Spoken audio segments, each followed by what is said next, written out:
The taste of India. I might have to go out and come back in because it's not working.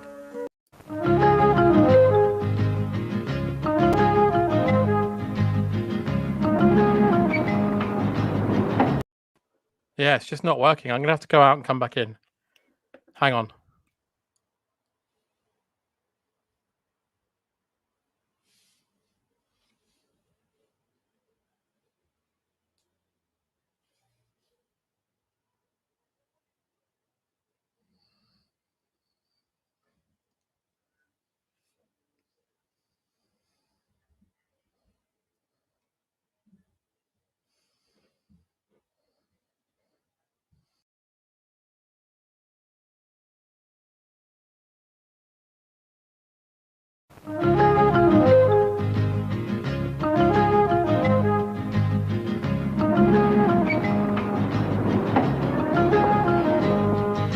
Polish a floor and put a rug on it.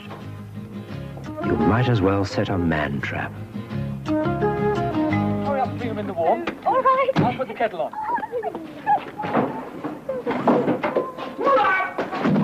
And to think he'd only just come from the hospital. That was a public information film.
Hello. I should say firstly that something went wrong with my browser, so I had to restart it, and that's why you were left awkwardly with Paul.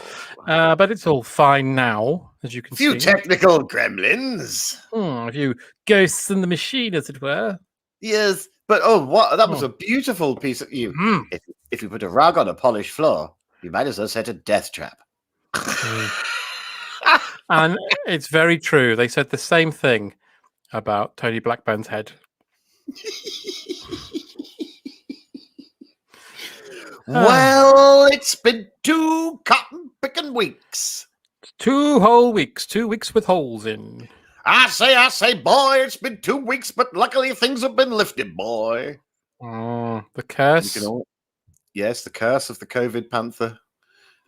We are now allowed to go outside and meet 3 people from 7 Bedouin communities, or whatever the rules are. But what if we don't know 3 people? Well, then you have to make them up, John. Oh, that'll be no problem. That shouldn't be a problem at all. What with my imagination and my proclivities. I could conjure up a panther. I tell you what, I don't know why you've let me into this branch of Argos, what with me and my proclivities. Well, please, sir, we've asked you to leave once before. Please just look at the conveyor belt and look at the thing you've ordered. I want to show you my proclivities. Well, no, you won't. You won't. Get out, sir. Oh, you're thinking of Iceland. I am thinking They of do Iceland. proclivities. They're those little pastry things with cream in them. That's right. Mum's happy. She's been to fucking a tennis coach land. I don't know what that means. It's fine. No. You've had a haircut, John. I've had a haircut, John. And aren't we looking resplendent, John? I think you look beautiful.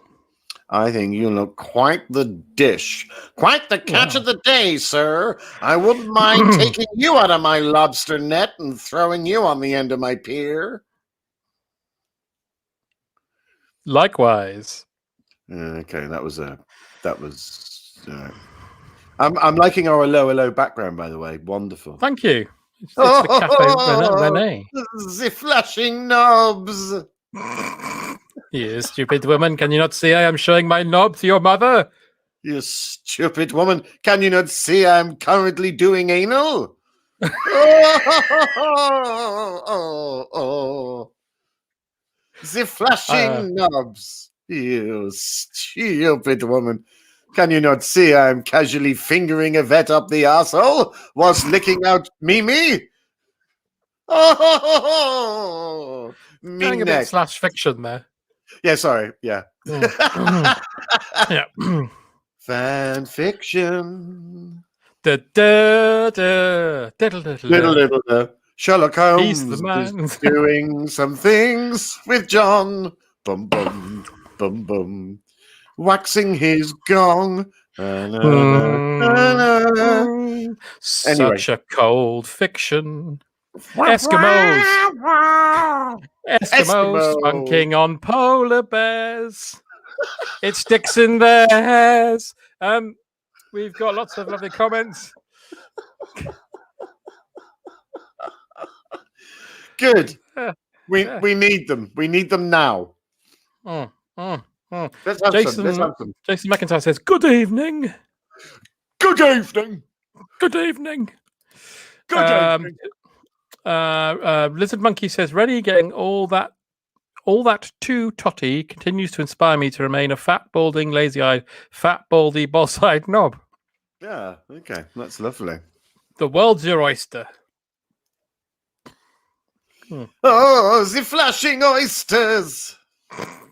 You stupid woman, can you not see that is the one who came in after the nice one left, the little blonde one that no one liked very much? Can you not see I am entertaining the idea of bisexuality with Gruber in his little tank by casually tossing him off onto his Gatling gun? His son, of course, grew up to take over the Nakatomi Plaza.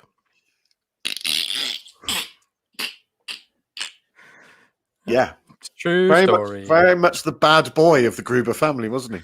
Well, no, because he had another brother who was also a bad boy and Die Hard with a vengeance. They just never got on with their father, who never properly expressed his sexuality. He was never there for them, Paul. He was always in his tank, showing everybody his little tank. Yeah. It's the only tank in that fucking area of France that had 9 glory holes drilled in the side. It was a war. It was a different time. War is hell. War is hell. You could die any minute, so where better than to have glory holes than on the battlefield, I say. Well, I tell you what, John, just before we plunge knee-deep into the JP special, did you know that yesterday was Wild Earth Day? I did know that. Did you know that? Well, listen, I was thinking a little bit about it, and there's some joy everywhere, isn't there? Really, if you want to find it. I mean, I live in London. I've got a tiny little roof garden, but I was looking around and I was thinking about Wild Earth Day, and there were all sorts of wonderful things. I took some pics of just some stuff I've found. I mean, you don't know about this, but I mean, here's a great example. Spring is coming. And look, my indoor Dad's Army plant is just starting to bud. Beautiful. Just starting to bud. I see the We're All Doomed is doing very well there. Yes, I've got no Mannerings at the moment. Unfortunately, it's a real shame. And I went outside and you really know spring is on the way when your key plants are starting to sprout. Oh, that's beautiful. Beautiful, aren't they? There they are. Fortunately, all the locks didn't make it due to the frost. It's a real shame. A lovely bouquet of Yales there.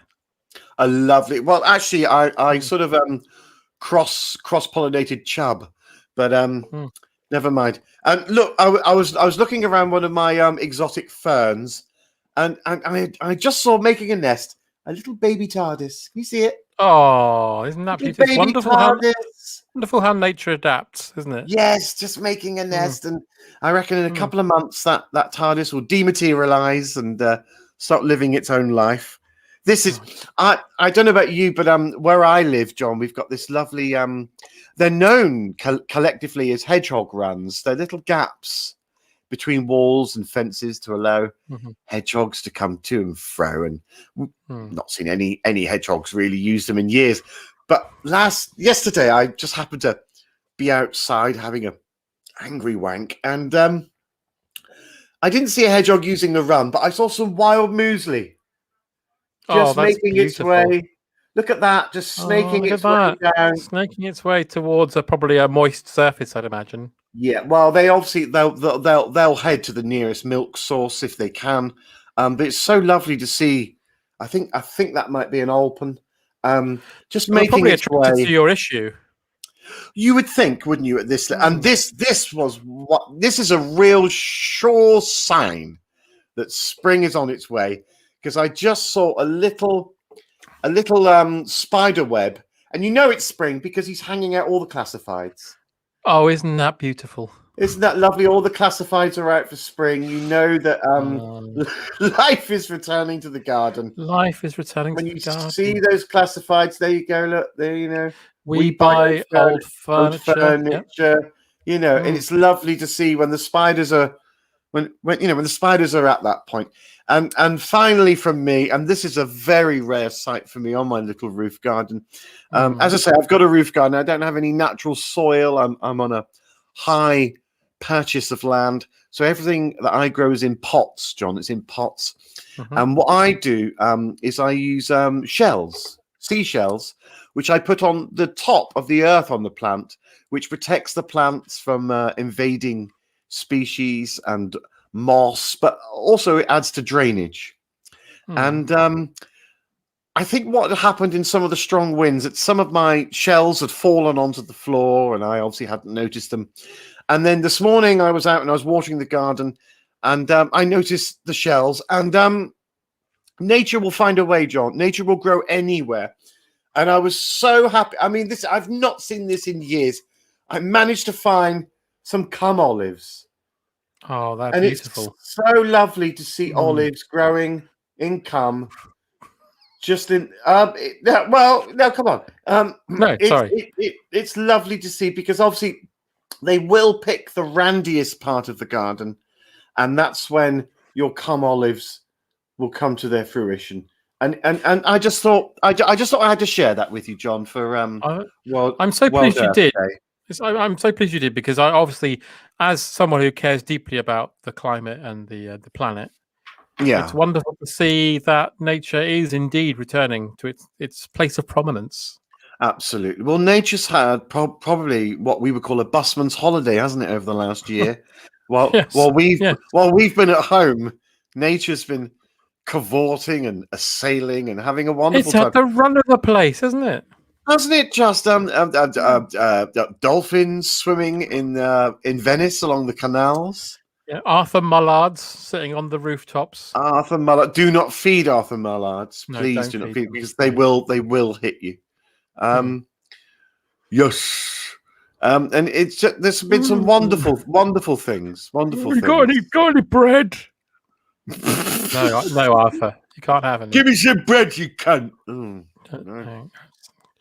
I'll have to ring the. I actually, when I came home from work the other day, it's quite a sad story. That I probably shouldn't go into details with. But when I came from work the other day, I went into the garden and there was a little Arthur Mullard with a broken wing. Oh no! Did you bring it in and help it? I put it in a little cardboard box with a blanket. Gave it some beer. Gave it some beer and some dry salted peanuts. Dry salted peanuts, lovely. Yep. Play some darts with it. Yep, played some darts. Put some music on by the band Darts, and I came down in the morning, and you know what? Yeah, it died. Oh no! Oh! Had it shit everywhere, pissed everywhere, and was sick everywhere first? It drowned in its own urine. Yeah. Okay. Well, that's But that's talking a real of shame. things, talking of things that are unlucky or sad, maybe it's time we dished out some horoscopes. Yes, for the kind ladies and gentlemen at home. I wonder what star sign Don Hong Kong is going to pull out of his bag this week.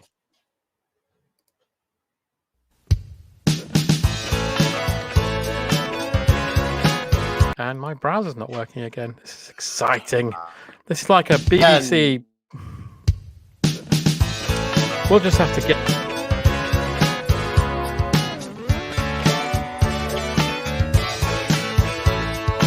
Virgo has to know the why, the who, what, when, and where. I work to reach perfection and then improve from there. I'll stretch $1 till it squeaks. I'll go on saving sprees. I'll think so small I will not see the forest for the trees.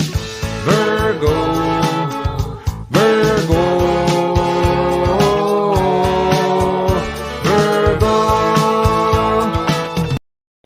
But we'll never know which one he's singing about. Gosh, I tell you what, when we all get the chance to do this live and meet up and we have a little disco afterwards, we're going to do all the horoscopes. It's going to be beautiful. I can't wait. Yeah. Absolutely beautiful. However, we're not here to dance to horoscopes. We're here to talk to horoscopes. Shall I kick off, John? Yes, please. Okay, well, I'm starting off with Taurus. That's myself. And here we go. That cake that you baked into a full size of Chuck Norris is going to go off. So best throw his frosted head in the bin. Money issues come to a head this week when you accidentally push your bank manager into a storm drain. Put your travel plans on hold, Taurus. Nobody wants to join you at the annual Brushstrokes Appreciation Society weekend in Chichester. No one. Besides, Carl Howman has pulled out at the last minute, citing a penis emergency. Oh, God, poor Carl. Yeah. That's awful. Yeah. So you've done Taurus. I have. Yeah. Yeah, that's awkward because I did Taurus. Oh, right. No, you should have done the others. I know that now. Ah, well. I'm trying to look up what the next one is. Well, that'll be Flumnian. Flumnians, this week, you may need to calm down big home plans as the moon and Saturn clash and your hair falls out of your testes, but worry not. This is a positive move, as your pet monkey Terry is on the verge of pushing a Lego brick in his penis. Oh, good Lord. Well, there you are. Well, Cancer. Family issues come to a head this week when you catch your father-in-law doing a shit in the bird bath. Do not take that job promotion. Yes, it is more money, but it also means sharing an office with Janet, whose breath always smells like beef hula hoops and says things like, I speak as a find and I'm not racist, but your lucky color is taupe. And your lucky prehensile tail is, of course, the macaque. Oh, that's beautiful. That's beautiful. Hang on. You're moving on now to little. Look at what you can do for free. You'll find so many ways to start your personal success ball rolling. Why not try running down the middle lane of a bowling alley and seeing what it's like inside the magic machine as it churns your broken body into the next fucking world? Well, that was the there. Well, it's time for Virgo. Now, Virgo, you will become briefly egg-bound in an area of outstanding natural boredom next week. That new sweatshirt that you bought is one size too small and makes you look like a fucking fat accordion. Health matters take a strange turn later in the week when you start pissing stock cubes. Time to give the little ones the birds and the bees talk, as your previous attempt at the bread bin and the Komodo dragon talk has somewhat complicated things. Gemini. Ooh. Which is me. and others out there. Big planets pile into your chart of self-discovery. So why don't you drink a can of paint and piss it up your garden wall to show that hard work is never beyond you? That's wonderful advice there for Pisces. Well, it's time to move on to Scorpio. Venus is in retrograde this month, so you will be a little bit less of a cunt. You will try and body shame a scarecrow next week, but be prepared to reap what you sow when a regional manager of an Aldi store likens you to a stolen canoe full of sick. Luck takes a dramatic turn next week when you find a Roman coin at the bottom of a tub of discounted pate. Your lucky fishing knot is the backward sloop, and your lucky itch is left buttock. That's beautiful. So enjoy that. Aquarius. The home you can be different to the away version of you. I'm brilliant this week. Your chart suggests it's time to bring these two closer together. So why not sleep with your knob out the window? A green and white sponge can turn your future in a new direction. Wow. Well, there you are. Okay, it's time for Capricorn. It's time to face all those things that you have been putting off this month, Capricorn, like wearing clothes, bathing, and attempting to light your own farts in front of the postman. You will be stuck in a lift for 3 hours with former Liverpool striker Jan Molby. So it's best to have a book handy, else it's 3 hours of a lecture on the tensile strength of herring for you. That's beautiful. Peppercorn. Yeah. Peppercorn. Your serious side is lightened by the Sun and Venus, and you should say yes to any chance to ditch routine and say something or someone new. Or try something or someone new. Like bumming a gorilla with a chainsaw. Yeah, well, yes, there for the grace of God, go us all. And finally for me, Pisces. Very simple for you, Pisces. Fuck off. Just fuck off.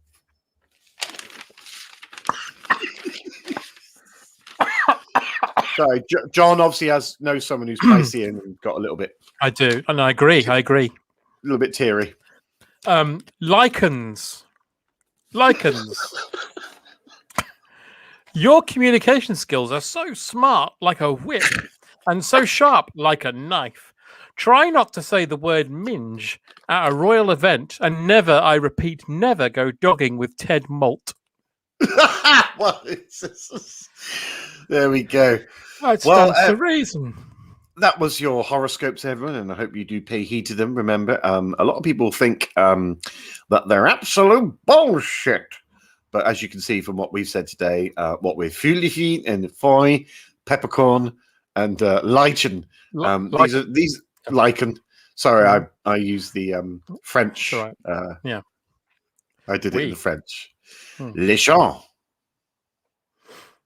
Man.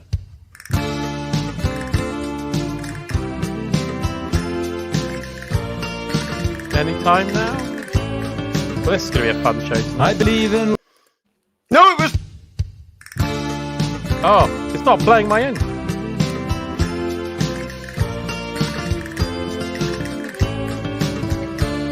I believe in law and order, or the world would be a mess. On a diet, I'm the one who would be cheating, eating less.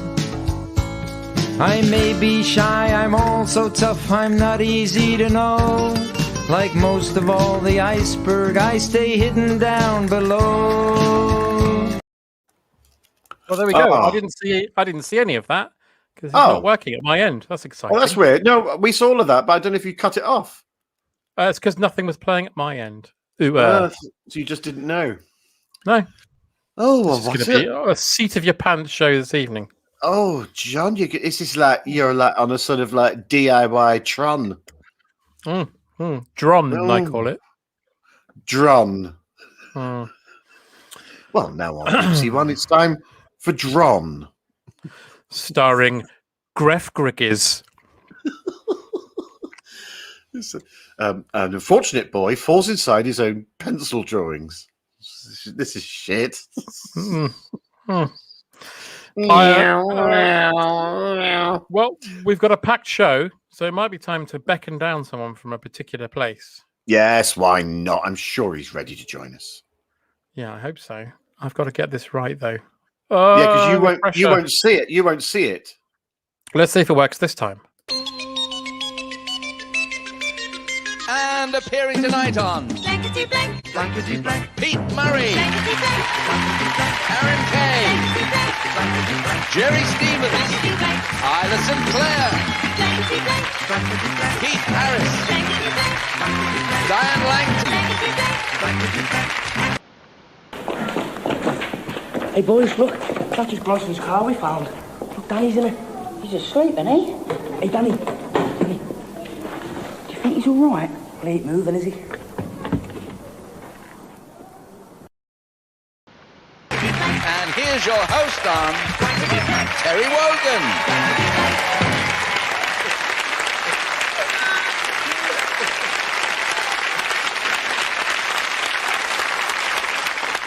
Peace, my people.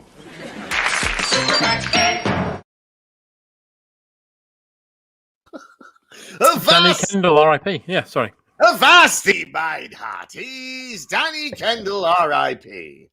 Of course, up here, he's a VIP. There you go. Well, listen, it's old Tell coming at you like Cleopatra from the old Cloud open brackets, 9 closed brackets. Here for another game, the old super match. Now, I tell you what, old Tell can't tarry too long on this mortal coil. Lovely song they did as well in the charts, this mortal coil. But I can't remember the name of the title. Anyway, listen, I can't hang around too long. John of Rain, because I've become a bit of a hobbyist of late. And I tell you what I'm doing at the moment, John. I'm building a Formula One car from scratch. A Formula One car with none other than French Formula One legend, David Ferreira. David Ferreira. And he tells me that in his humble opinion, we'll have a working racing car ready to go in less than a week. I tell you what, even Mrs. W looked on with baffled amusement when she popped down into the garage earlier today to see yours truly, Hotel, spread-eagled on the blocks, oiling David's dipstick whilst he tightened me nuts as I casually tooted his horn. But listen, that's all by the by. We need to play a game of super match.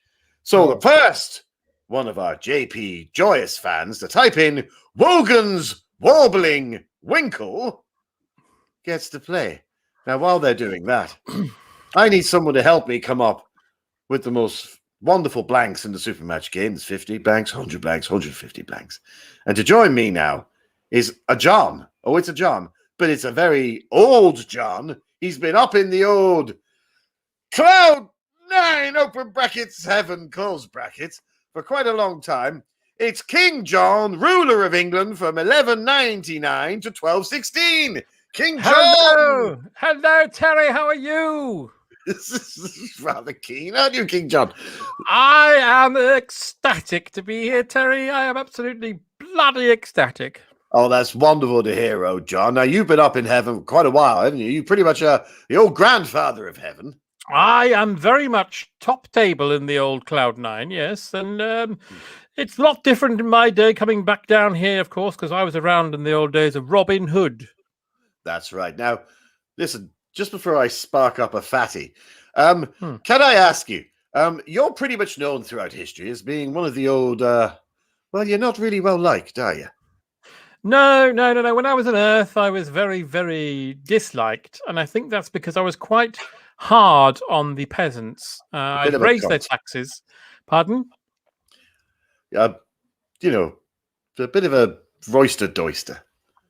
I'd raise their taxes and I'd take all the gold for myself. And of course, like pardon? You know, an old rapscallion.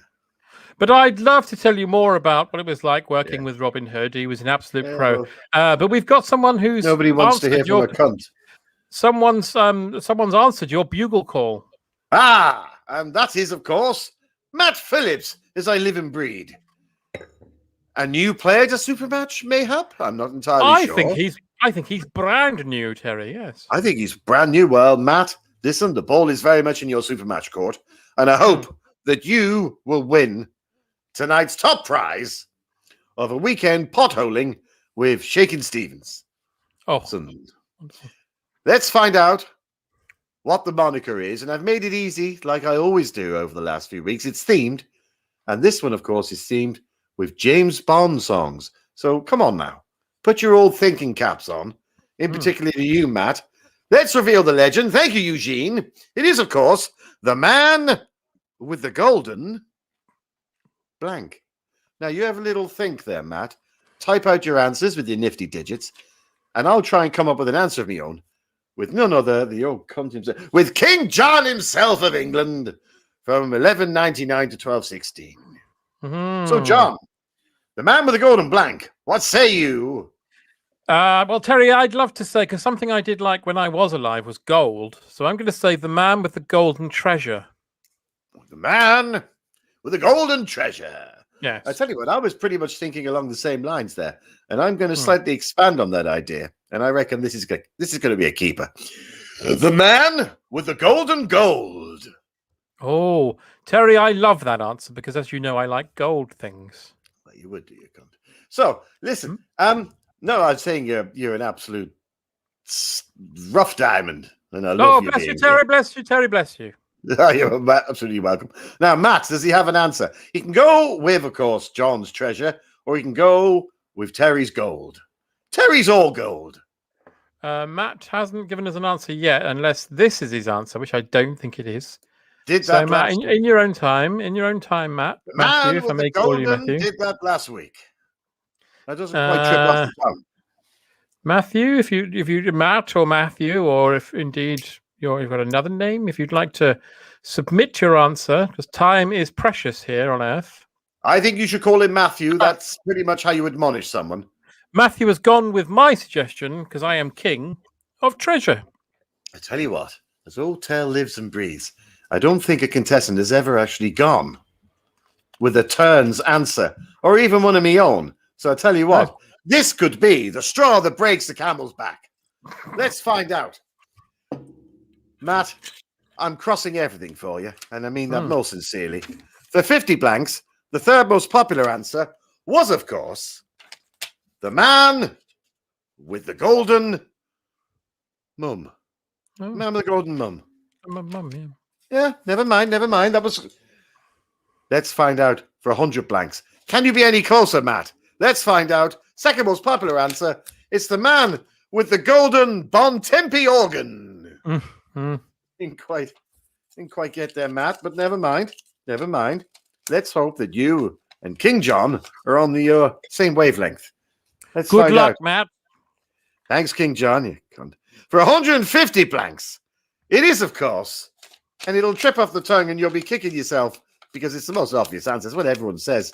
And of course, yes. I mean, I'm sorry, Matt, you've not done it. It was, of course, the man with the Golden Gate Bridge schematics. So you didn't quite get there. You'll have to tell me later on, Terry, what that means. I don't understand that. Well, John, this is something you would have loved. It was a bridge made entirely of gold, which you, of course, would have dismantled and sold whilst trying to usurp your brother, you prick. So it's been lovely having you on, King John. Oh, Terry, it's been my pleasure. And I hope to see you down at the Bridge Club, and perhaps we'll have a game of whist at another time. But listen, Tel's got. I'd love to have one off the whist with you, Terry. Didn't quite trip off the tongue, that one. Do you actually mean wanking? Yes. Right. Well, on that note, old Tel's got to go back upstairs to fix the underside of his caboose, and I'll see you a bit later. Avanti! Blankety blank. Pete Murray. Aaron Kay. Jerry Stevens, Isla Sinclair, Pete Harris.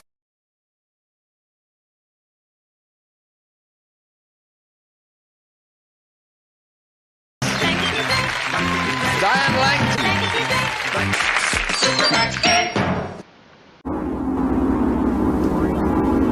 Now I'll never know if I was right. Adric!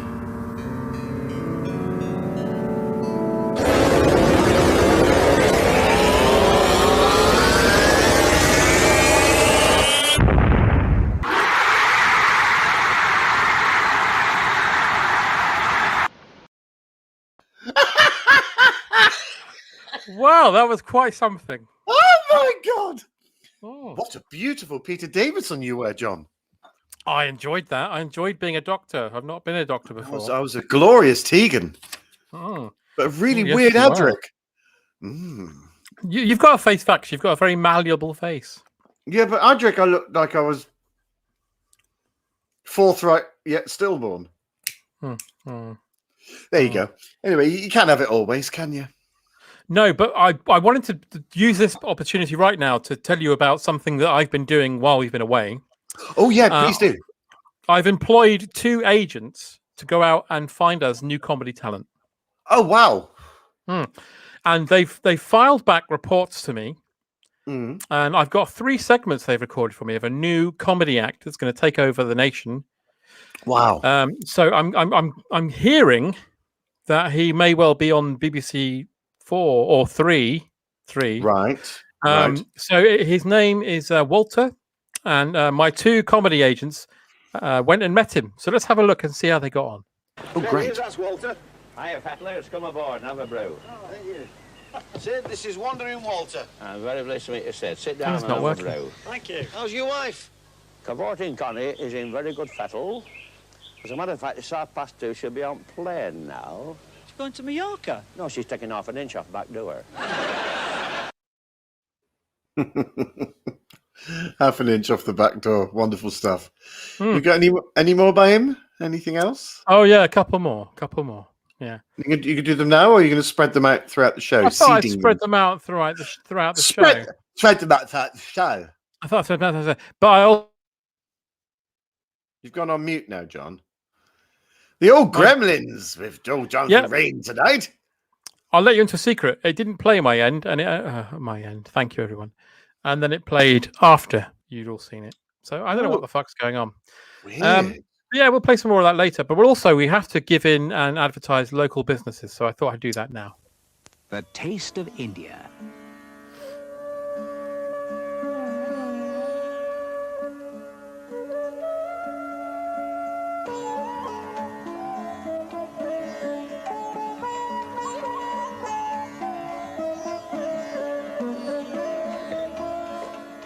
Experience the taste of India. The Regency Tandoori Restaurant. Private functions catered for. Takeaway service available. Lovely. And we would also like to personally thank Iggy Pop for doing the music for that advert. He took time out of his busy schedule. Yeah, he actually faxed me and said, "I don't have a lust for life. I have a lust for chicken madras." Just trip off the tongue, but I just have to say, nice curry. Yeah, of course, yeah. Don't forget, everyone, this evening is, of course, sponsored by wine. Wine. Having problems downstairs? Drink wine. Neighbor giving you the jip across the wall? Wine. Lost your dog and or cat? Wine. So this evening is sponsored by wine. Why don't we all drink some very sexy wine?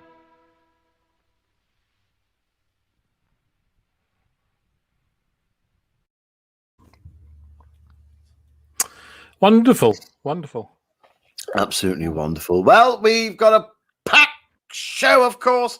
Should we do a quick few comments and then we'll get on to the next section? Do you reckon that's probably wise? Yes. Let's see what the JPers are saying. Well, Tim thinks I'm clearly watching porn. I wish I was, Tim. I wish I was. Dwayne Hickman says, I've been to a taste of Kyrgyzstan. Thank you. Diggory says, feeling a bit normal. Wine. Trying to sort out a new football tournament. Wine. You must say wine in the cadence of Henry McGee. Okay. Wife left you? Wine. No, nothing else. Run out of wine. Wine. I have got my wine with my engravings from all the friends in the comments. Yes, I've got my Cthulhu-based misgivings etched onto my tankard of glass. Oh, it's a lovely thing.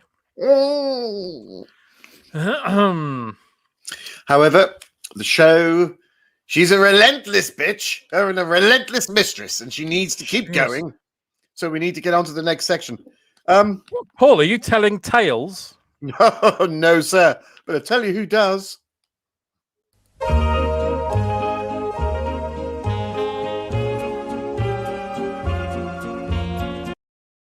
A lot shorter than I always think.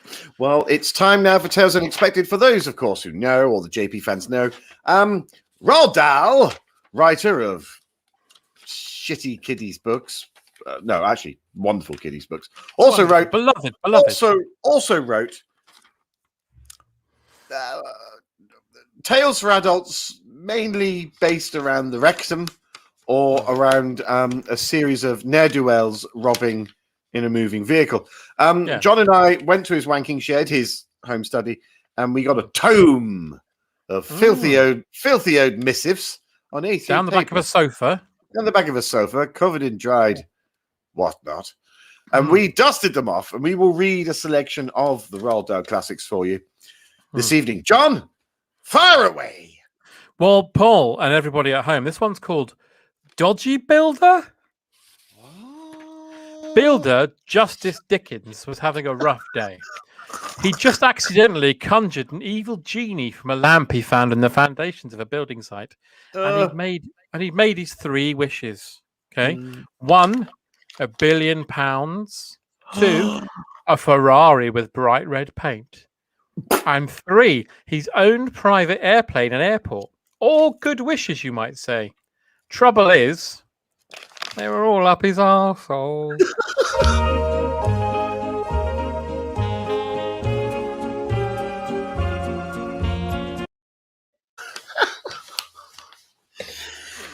John always seems to. It's like a lucky dip when we pick these, but John always seems to get the arsehole related. I get lumbered with them. It's not fair. You do. It's very odd, but there you go. Very strange. This one's called Doctor Who the Fuck. What? Anyway, here we go. Sports mad fanatic and personal trainer Samson Dairily Dunkables goes to his doctor with another case of suspected tennis elbow, but is alarmed to discover that the tennis elbow has spread. In fact, the doctor diagnoses him with rugby nipples, bar billiards ankle, cricket chin, lacrosse balls, and a particularly virulent case of dressage arsehole.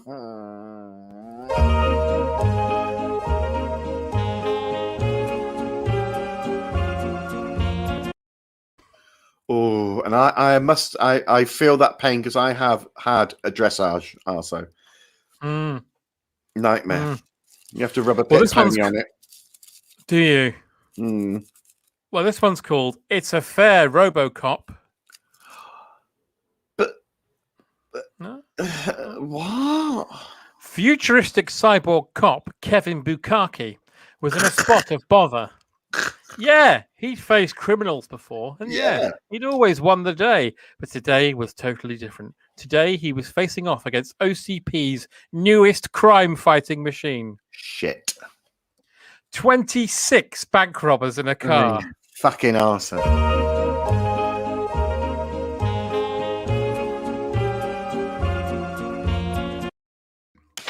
I wasn't expecting them to make such an early appearance. But there you go. This one's called Mile High Cunt. Oh, that's horrible. Rolled. What are you thinking of? Anyway, here we go. Sex addict Raymond Minotaur accidentally fills his blow-up doll with helium and floats off into the sky, where he's spotted performing cunnilingus in a cumulus nimbus before reaching his cumulus stratus in a stratocumulus in the shape of Davros in a minibus, being arrested by the before being arrested by the RAF for indecent exposurus.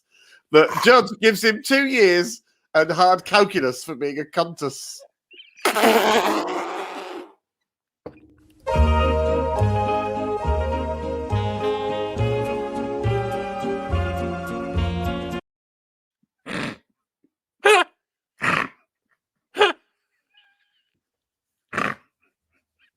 We shouldn't laugh at rolls. No. We shouldn't laugh at them. Oh my god. We shouldn't laugh. No. Serious stuff. Yeah.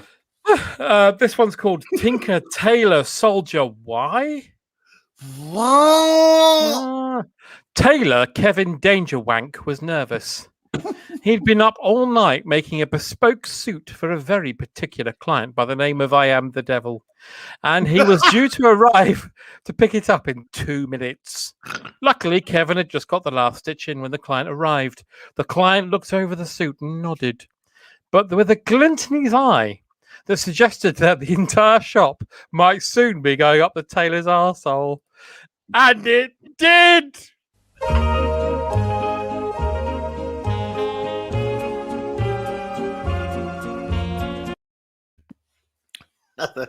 Another arsehole based. There you go. Well, this one's called Penny for Your Thorax. What? What the?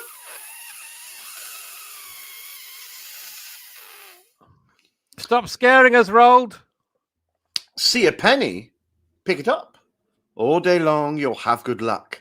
Well, tell that to window cleaner Tommy Mastodon, who, whilst bending down to retrieve a coin on the 27th floor on a window ledge of an illegal Dutch wool company factory, gets stung on his cock by a bee and falls to his death outside New Scotland Yard. The last thing his eyes ever see is his swollen red pulsing arsehole gently revolving in circles on the sign.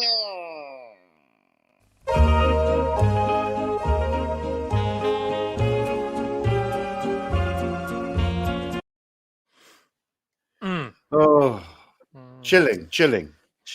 This one's called Hard Speed. Bus driver Bud Dodge Cox Volume 3 was nervous. His bus had been rigged with a highly explosive device that would go off if he ever stopped having an erection.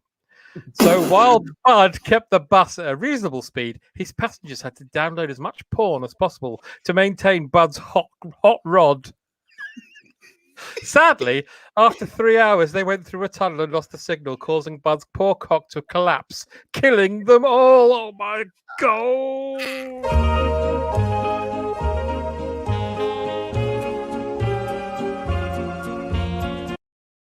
There's an irony, of course, to that tale. You would have thought the very fact of the bus going in a tunnel would have kept things going. Kept them going, but because they lost the signal. Yeah. Because of the imagery. Okay, well, my fourth missive is called Tattoo. What? That doesn't make any sense. Anyway, here we go.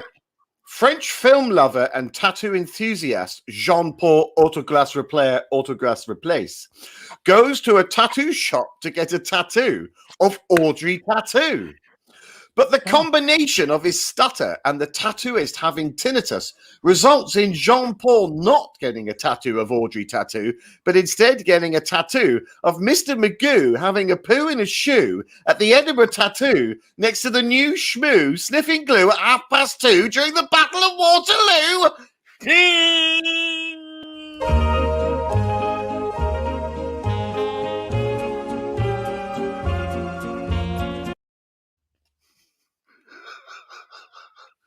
You don't know how long it takes me to fucking do these. Takes too long to write this shit. Yeah. Said Roald Dahl. Said Roald Dahl. Said Roald Dahl. The last one from me, brackets Roald Dahl, is called "Oh Cod, You Devil." Oh, I see. Oh, wow. Where's this going to go? Assistant fishmonger Clarence Ejaculate was bringing in his latest delivery from the back door when he noticed one of the poor fish was still alive. "Help me," the fish said in perfect English. "Help me, and I will tell my father, the king of the sea, that you saved me, and he will reward you." Clarence asked how he could help him, and the fish explained that he would need to have sex with his mouth. So Clarence, being the caring and thoughtful man he is, did just that. Sadly, after 43 long minutes, the fish died, and Clarence gave him an honourable Viking funeral as tribute. Oh. Sadly, his boss didn't believe any of this story, and he was fired immediately.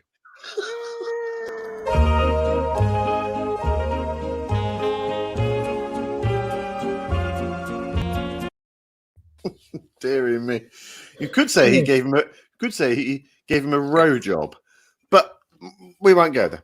Now, my last one is called Cream Tedious. Oh. Cream Tedious. Tedious. This isn't funny, but I was very happy when Roald wrote it.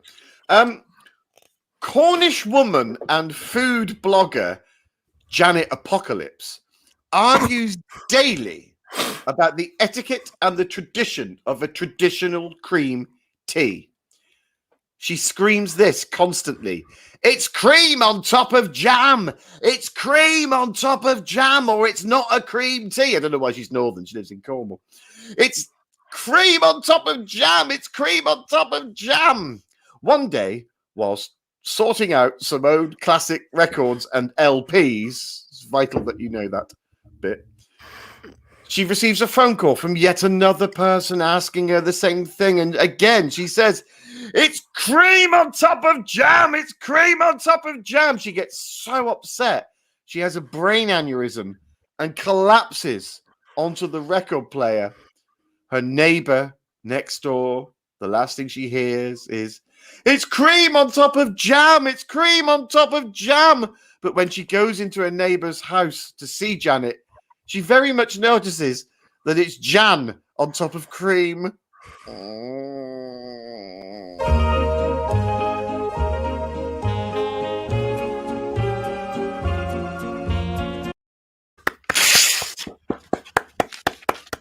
Jan on top of cream, the band Cream.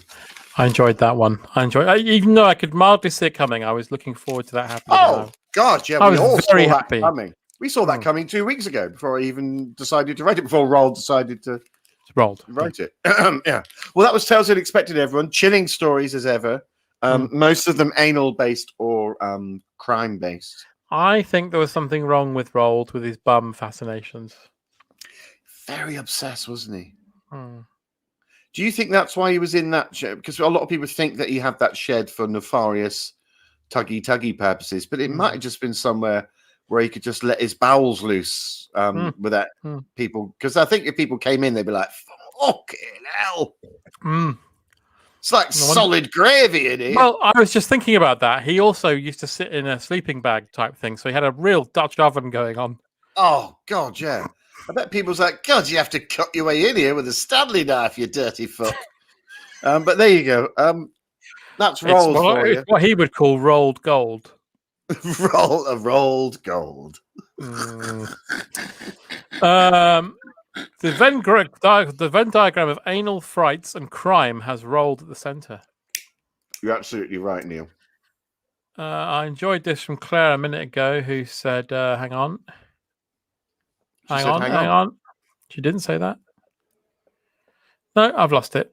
I'm doing well this evening, aren't I? Definitely having tech issues, but you're doing very well. You're doing it with a plum. I think I'm handling my plums very well. You're handling your plum.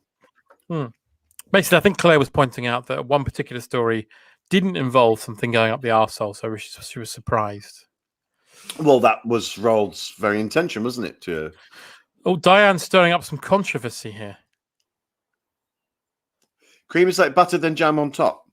Well, I don't want to get into the whole debacle, but I'm very much the Devonshire cream tea as opposed to the Cornish cream tea, which is cream and then jam on top. But lots of people will fight you about that. They will. People get very angry about cream teas, and I think the world extremely angry about them. There's more happening in the world. I think we should get angry about the fact that a man had a whole airport up his arsehole. Yes, you would think that would be the very thing that people would get all hippity-jibbity about, but no, it's cream and jam. Especially in these times of COVID, Paul. Oh, awful COVID. Hey, Paul, I'm getting my jab on Tuesday. Yeah, Daddy-o! Where you going to get it? In the sea. I'm going in the sea. I'm getting it from Frank Bruno. Getting it from Frank Bruno. Is your jab. You know what I mean, Harry. No, my name's John. Okay. Harry got his first... No, John. It's John. No, it's my gentleman, John. John Rain. No, it's rather Clement. No, I'm not. I thought I was Clement Freud. It was really embarrassing. Yeah. Well, it's really embarrassing that it hasn't happened yet. Yeah, awful. Yeah. Well, you will go to celebrity-endorsed COVID-based places. You should just go to a normal NHS... I'm sorry. I like mixing with celebs like Frank Bruno. So you got Frank Bruno doing your first jab. Who's giving you your second jab? Do you know? Yeah, it's Yehudi Menuhin. Right. Okay. Yeah. My first jab's being done by Tanita Tanikaram. That's going to be depressing. She's going to be, it's a good tradition of love and jab. And I'll be like, all right. And then my second one is being done by Godzilla. I don't know, how's that going to work?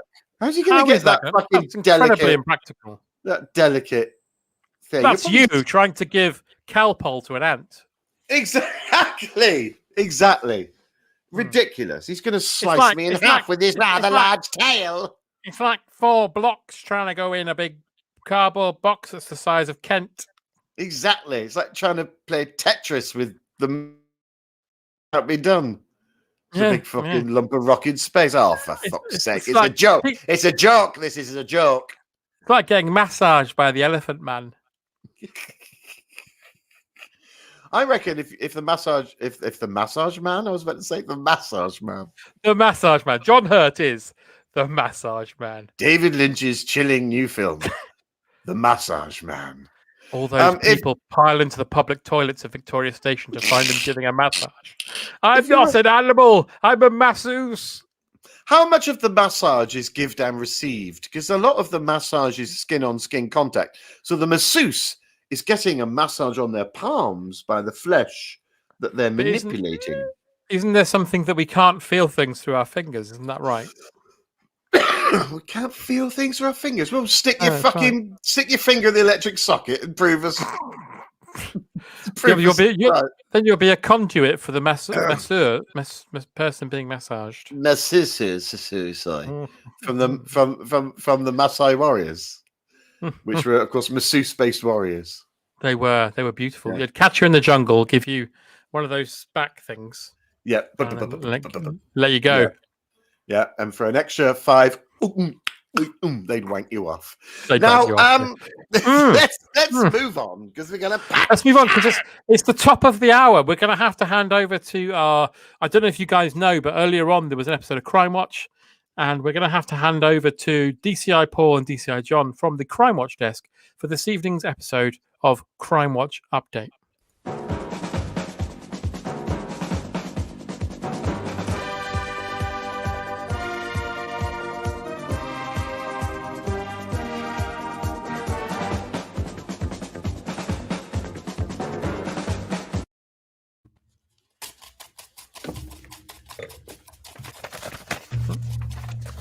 Good evening and welcome to Crimewatch Update. I am PC Paul Litchfield, and joining me as ever in the studio is, of course, French Lieutenant Woman John Rain.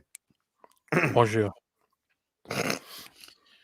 We've got a lot of crimes. PC, Yeah, PC Paul, I believe you've got an update from a video you showed us earlier. Yes, absolutely. Police in East London would very much like your help finding this particular man, Roger Breasts. Known locally as the BMX Bandit, Roger has been stealing bikes, scooters and mopeds and selling them on the dark web. 5'6" tall with a cat's face, Roger can also be identified easily as he has all the scripts to "You Rang My Lord" tattooed all over his body. Oh my God, he has. A reward of 10 Halfords tokens or pounds, which is a voucher, has been offered to anyone who has information that can lead to this shonky fucker's arrest. Over to you, PC John Rain. Thank you, PC Paul Litchfield. Just a quick update from me this evening. The video we showed you earlier of the man in the Norwich area who was stealing crows from pillar boxes. We've managed to get a photograph of him at the scene. And again, we'd like your help in identifying as we're no clearer to who this man is. John, perhaps you could help us by talking about his state of dress, because that's quite a very distinctive. Well, as you can see, he's got a dyed beard with dyed elements in his hair. He's also wearing a very distinctive Hawaiian shirt that says, and as far as we can read it, it says "My name is," and then we're a bit unclear as to the lettering after that. So we're checking out local shops in the area to see where one of these was purchased. But he has been stealing crows and doing with them we do not know. But if you do know who that is, please do get in touch with the number at the bottom of the screen I'm showing you now. Thank you so much, PC Rain. Thank you.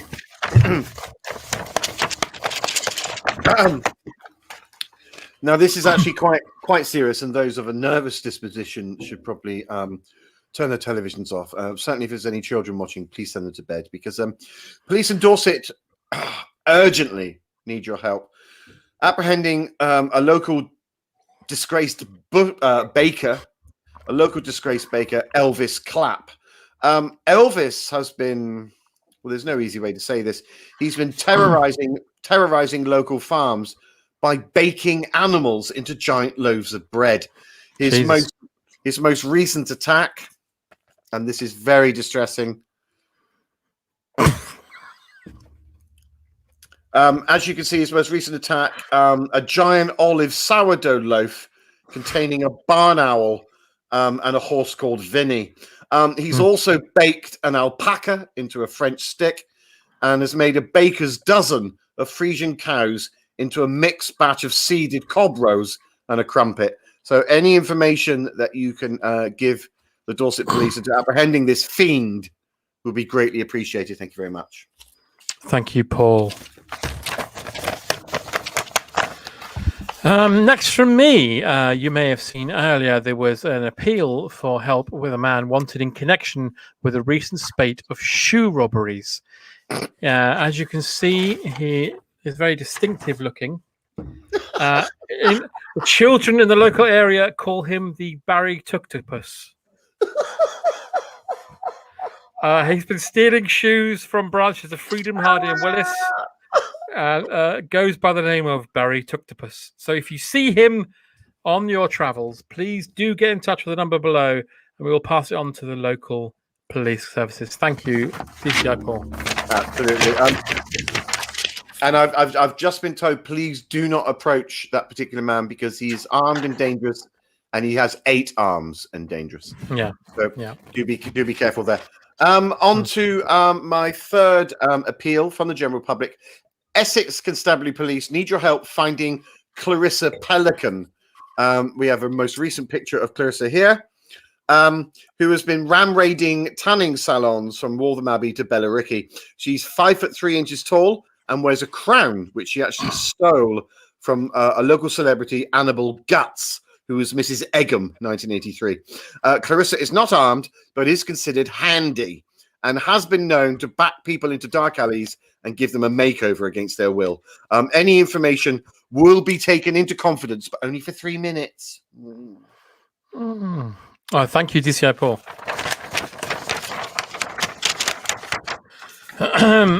Please do get in touch if you know that one. Another update from me. We've had some solid tips on this one this evening. We had some reports earlier of a man sighted in, let me just check my information. A man was sighted in Peterborough pushing over astronauts. We're not sure of the man's identity as yet, but we managed to get the CCTV of one of the incidents. Local residents have said he goes. Local residents have said he answers to the name Tony Blackburn. Tony Blackburn. So if you see this happening in your local, please do get in touch with the number below. We do believe at this present moment in time he is directly only targeting astronauts. So if you see him and you're not an astronaut, then we have no reason to believe you're in danger. So please do get in touch if you see Tony Blackburn and you are an astronaut. Thank you. DCI Paul. Killing stuff. Well, finally for me, and this is possibly something quite new for us at Crimewatch, because things are taking a rather celebrity turn, shall we say, as police in Surrey would like to talk to 80s new wave frontman Gary Newman, pictured recently here.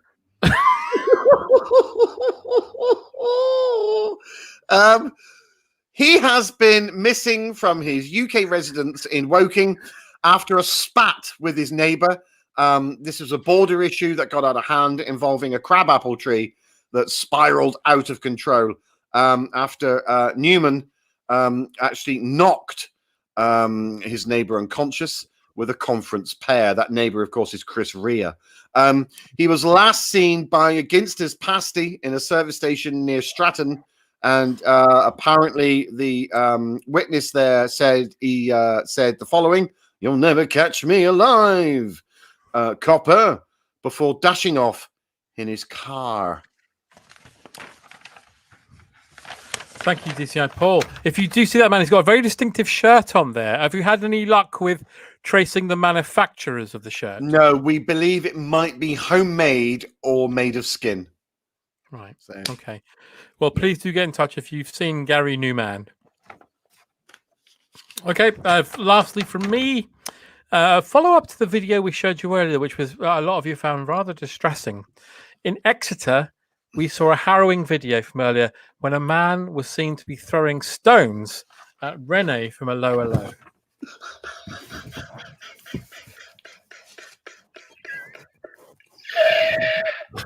Now, we don't know who that man was, but someone has informed me he might be on TV.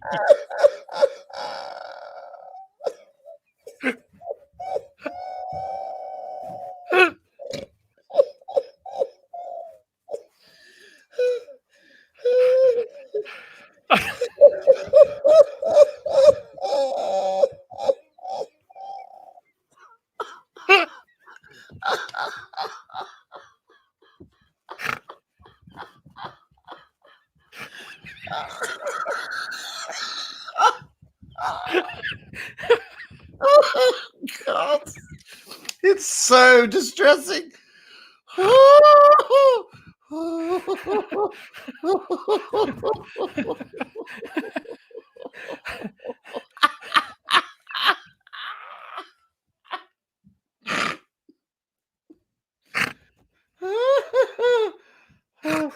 And is this CCTV footage, John, or is this an artist's impression?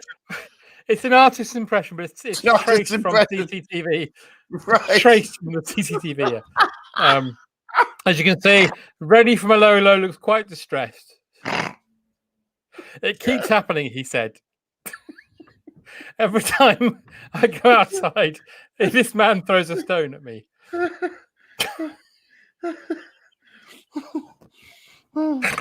Anything else to add, PC? No, that's it. Right. If you do see, this man, please do get in touch with the phone number down there because we need hashtag give Rennie a chance.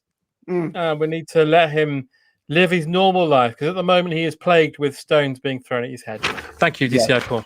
You're absolutely welcome. Hang on. And of course, it makes things even worse for the actor Rene because he's been dead for years. So it's horrible, horrible for his family. To have stones thrown at you is quite a bad thing. Well, there you were. That was Crimewatch. That was the Crimewatch update. Please, whatever you do, don't have nightmares. Please don't.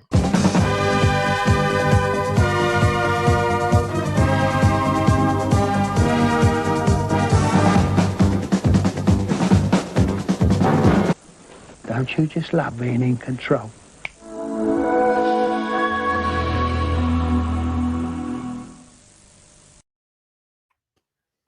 Fuck, I love that theme so much. It's so good, isn't it? Yeah, it's like Paul Hardcastle did it. It's like Paul Semicastle. Paul, it's 10:10. Yes, it Shall we? Because it's a packed show. It's like a rhino that's just eaten a buffet. Shall we have either the psychic drawings, or should we gather down our friend from Cloud9? Let's gather down our friend from Cloud. Why bloody not? Finish that, but yeah, let's do that. I knew what you meant, love. Let's have a look. Peter Bull. Oh, hang on.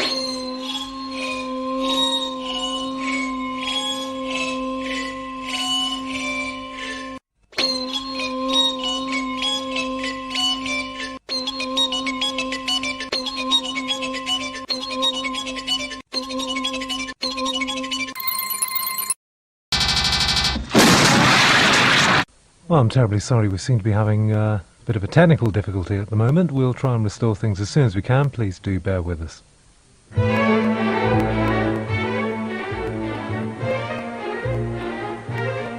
Well, as enjoyable as that music is, we'll try again.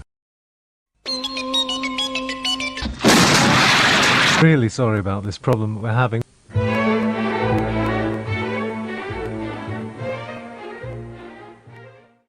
We think we've managed to sort the problem out now, so... And appearing tonight on Peter Bull, Molly Sugden, Bill Tidey, Willis Watling, Paul Daniels, Alexander Mosquito, and here's your host on Terry Wogan.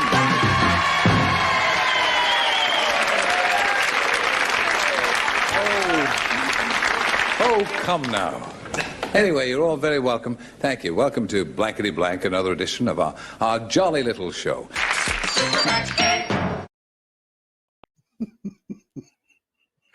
Oh, dear. Don't want to see my head blow up ever again. Avasti, mine hearties! This old T of the W coming at you like Cleopatra from the old cloud. Open brackets, fine, close those damn brackets for another game of Super Match. Now, we got very close with our previous contestant, but we're going to have another go. That's the way the show works. And I'm very much looking forward. I've got it in me bones tonight. Don't forget, the clue is in the question. It's James Bond theme tune related.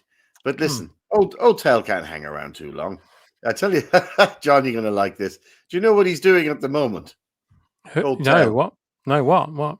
He's putting arms across international waters, across the pond, you should say, to the good old US of A. He's having basketball lessons from none other than semi-recent addition to the old Cloud9, open brackets, close brackets. Forgot to put the 9 in the brackets, so open a few more brackets, put the 9 back in, and then close the brackets again. If you double up those 9 brackets, you get 18. It makes no sense. But listen, I'm being joined by none other than basketball legend himself, Kobe Bryant. Have you heard of the fella? Hi, a giant Paul. of a man. No. No.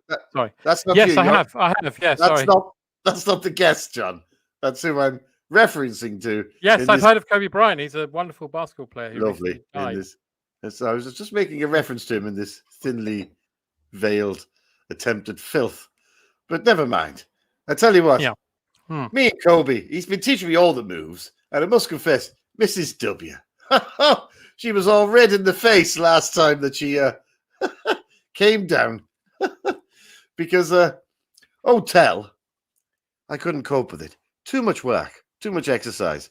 I went outside and smoked a cigar and shot off some heroin and fucked a unicorn, because you could do all that in heaven. So Mrs. W carried on with the lessons. And apparently she's been having a whale of a time. She's been doing it for over a week now.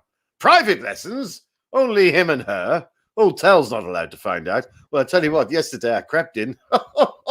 And there was old Mrs. W claiming that she needed timeout after Kobe had dribbled all the way down into her zone, reached around her defenses, and slam dunked his balls into a wide open hoop.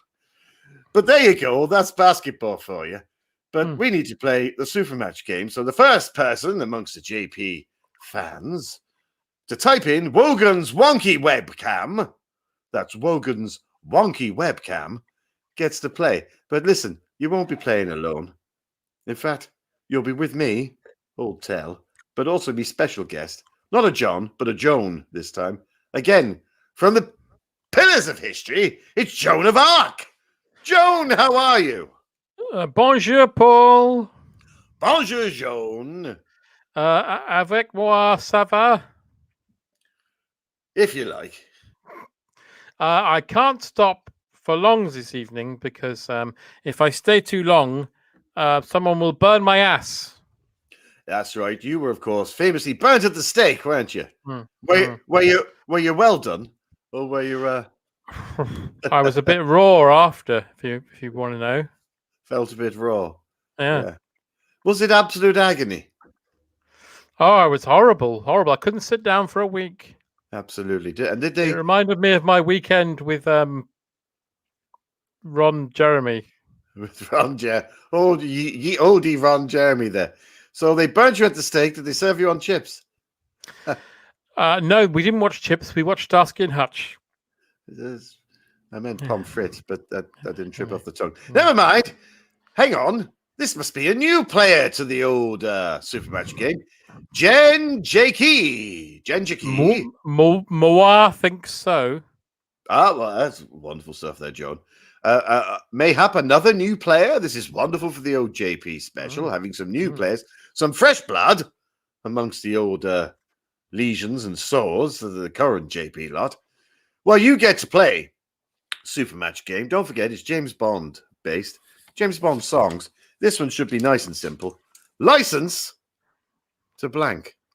License to blank. Now, Jen J. Key, you thump in your answer with your nifty digits, whilst me and Joan try and come up with an answer of our own. So, Joan, what say thee? License to blank. License to burn at the stake. You still can't let it go, can you, Joan? No, I'm bitter about it. I'm bitter about it, if I'm honest.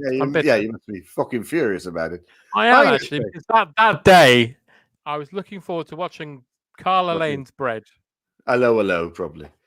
Carla Lane's Bread, and then I got burnt at the stake, and I missed what happened when Joey went to the DHSS. French Fields, surely you must have been watching. No, it was Carla Lane's Bread. Right, so you weren't watching anything French? No, I can't stand French stuff. Right, it's fair enough. Yeah, it's a little. Yeah, I've seen Amelie, and it made me very limp. Well, yeah. Jen J. Key, do you have an answer apart from Wogan's wonky webcam? Because we'll have to accept that as an answer, and it cannot be licensed to Wogan's wonky webcam. No, we're waiting for Jen. She said, "Woohoo! The shitty tease made will be man." I'm doing my French accent. I don't know if that's the answer either, but you come up with your answer. Yeah, mine was licensed to be burned at the stake, Terry. It's licensed to be burned at the stake, and I'm going to say license to fish uninterrupted. Well, you can go with Terry's fish uninterrupted, I should say, or you can go with burnt at the stake with Joan. But no, Jen J. Key has gone for license to swallow, which is predictably filthy. but you never know. We've got a coarse audience in tonight, so it might come up in one of the lower echelons. Let's find out. Eugene, will you please reveal the third most popular answer for 50 blanks? It is, of course, yes, license to redeem nectar points. Never mind there. Never mind. Perhaps you'll do much better. The second most popular answer. Let's reveal it. Thank you, Eugene. It is, of course, license to teach falconry. License to teach falconry there. Never mind. Never mind. Let's all just say it to ourselves. Swallow, swallow, swallow. Which, quite frankly, is me and Marty Kane in Cambridge in 1962. But I won't go into that. For the third most... Well, not the third most popular answer, the most popular answer. It's for 150 blanks. It is, of course, license to swallow. Could it be license to swallow? No, of course not. It's license to reduce the gradient of a bridle path. Well, never mind there, John. That close. That close. Within a gnat's crotchet of the actual answer. You didn't quite get it. Before we go out on this date, will you just let me know if you will reduce my bridle path? I'll do my best, Joan. But as you know, you've got a rather hairy bush that is preventing access to ongoing traffic. Not after the fire. Oh, well, there you go. It's arable lands now, is it? Lovely stuff. Well, listen, me and Joan we'll take our conversation elsewhere and up there. But in the meanwhile, it's been lovely to speak to you all on the old accursed planet Earth and the hell that you're all been going through for the last year and a half that is set to continue for the next 2 years. So don't tell us, see you later. Until then, Avanti, oh fuck! Peter Bull, Molly Sugden, Bill Tiney, Gillis Watling, Paul Daniels, Alexander Mastino.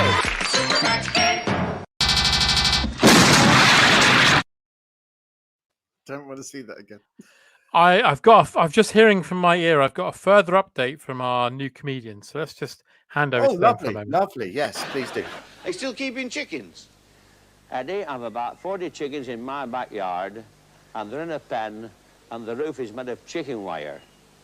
But won't the chickens get wet when it rains? No, Sid, I've slanted it.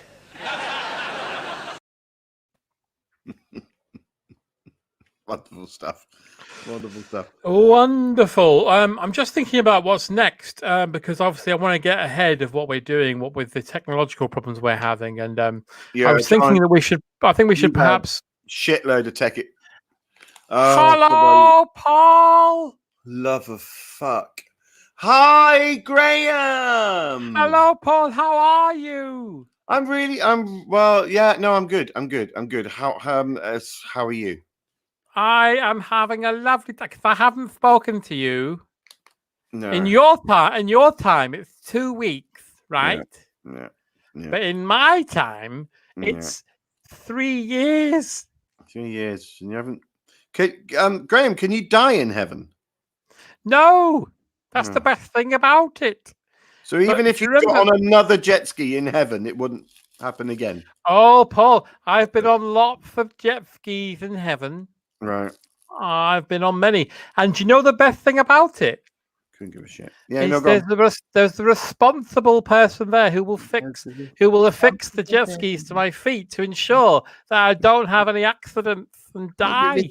Responsible person.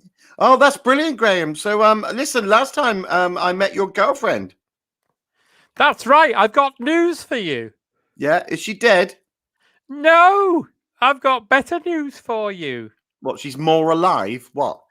She's more alive in many ways. Do you want to hear my good news? Fuck. Yes, I do. Say to me, Graham, I would love to hear your good news. Graham, I would love to hear your good news. Paul, I'd like you to meet my family. Of course, you've met Molly. I have, and Molly, you are looking as wonderful as ever. Thank you, Paul. Yeah, you still haven't got the hang of how to wear clothes, but that's fine. How do you keep that dress attached to you? Have you got blue tack on your vagina? I have complicated straps and fixtures. Right, I see, because those sleeves aren't over the shirt. And what's this little shit with a condom on its head in the pram? Well, Molly, I'll tell him if you don't mind. No, I don't mind. Unicorn's turd.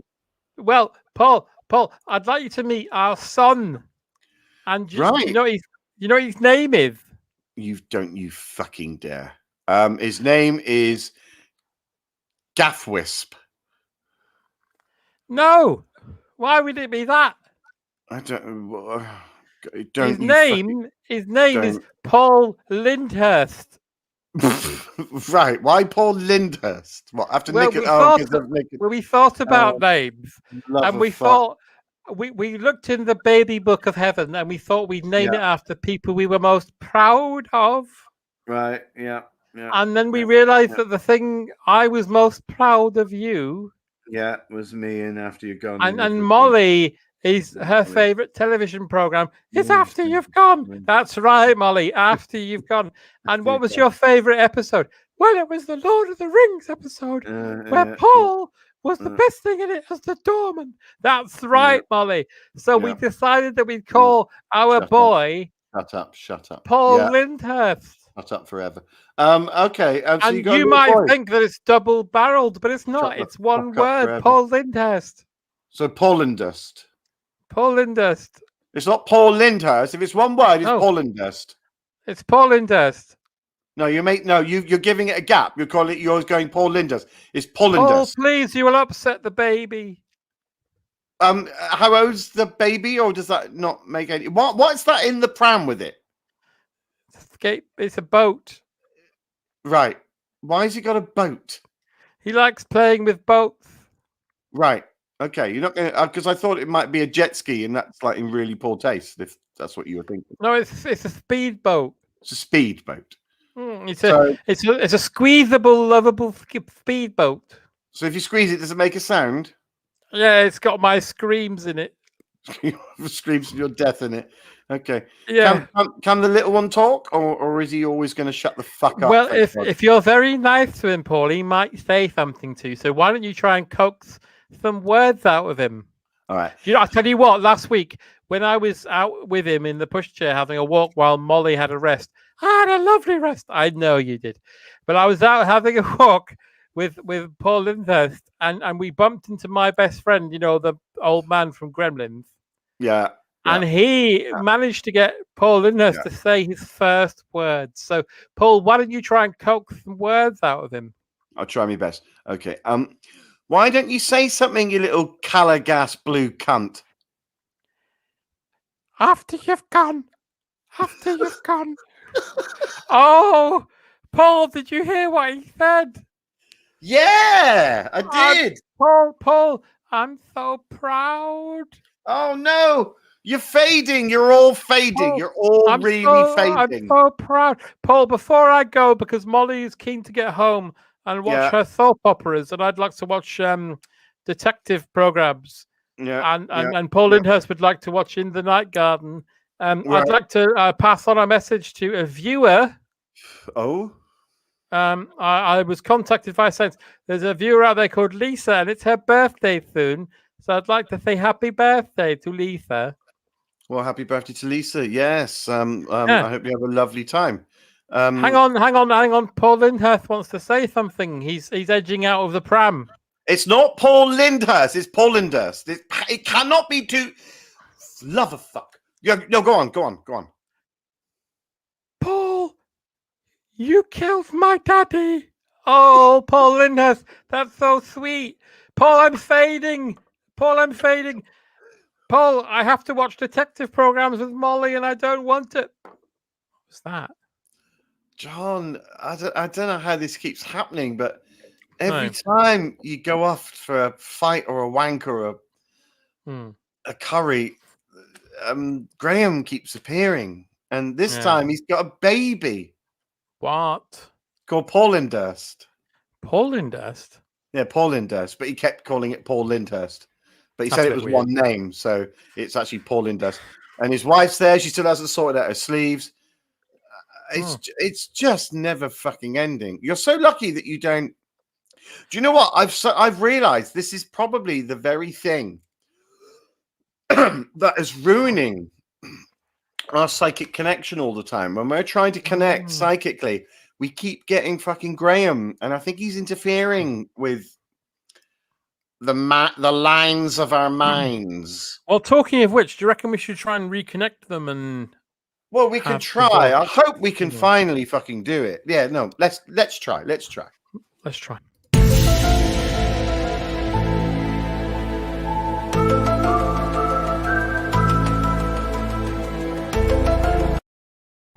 Okay, so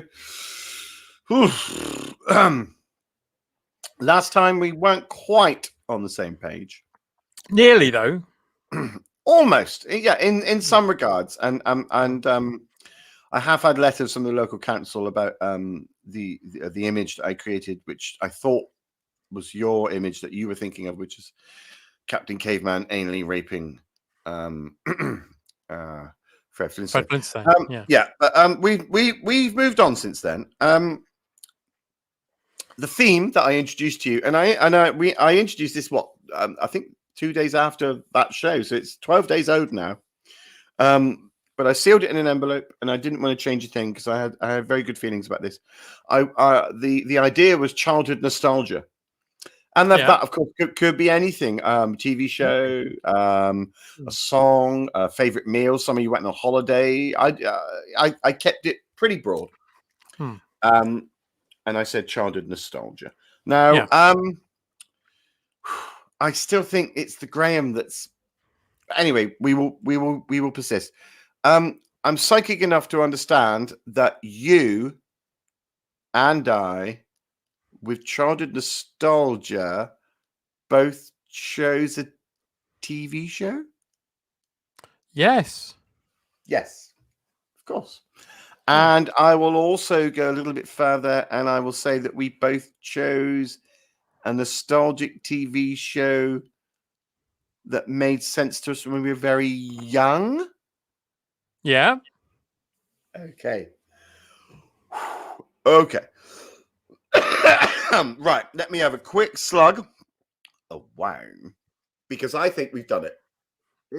Oh God, I hope so. What an amazing icing on the cake that would be. If we can finally, we both thought nostalgia. We both thought a show that we saw as a child. I've got really good feelings about this. I don't know. No. It's fine. John, show your picture. Okay. Well, I thought childhood nostalgia, right? I'll explain briefly. I'll give a brief sort of. Yeah, please do. Childhood nostalgia, a program that I used to watch as a kid. Yeah, and means a lot to me as an adult. And I thought I'd do. Yeah, Mr. Right. You didn't do Mr. What did you do? Well, I didn't do Bagpuss. Okay.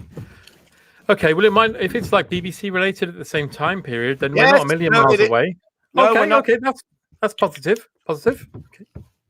Is it like one of the, we will fix it, we will mend it, the mouse organs? Nope. Is it Professor Yaffle? Nope. Then, Paul, would you mind revealing what it is you have drawn in our psychic challenge? Yep, I do mind. Do you know what? This Graham thing is the bane of my life. It is mixing up my cosmic connection with you, John, because I was so sure. But I'm sorry. This is all Graham's fault. Since Graham has appeared, and he had a lawyer at one point. He's got a girlfriend. He's got an illegitimate child. Because how the fuck can that man come when he's just a see-through body like some Tron fucking tramp? I don't understand this. I don't understand. Okay. It's not Bagpuss. I didn't do fucking Bagpuss. So, Paul, what did you do? I did Mr. Ben. Can I see it, please? Yes, fine. I was very...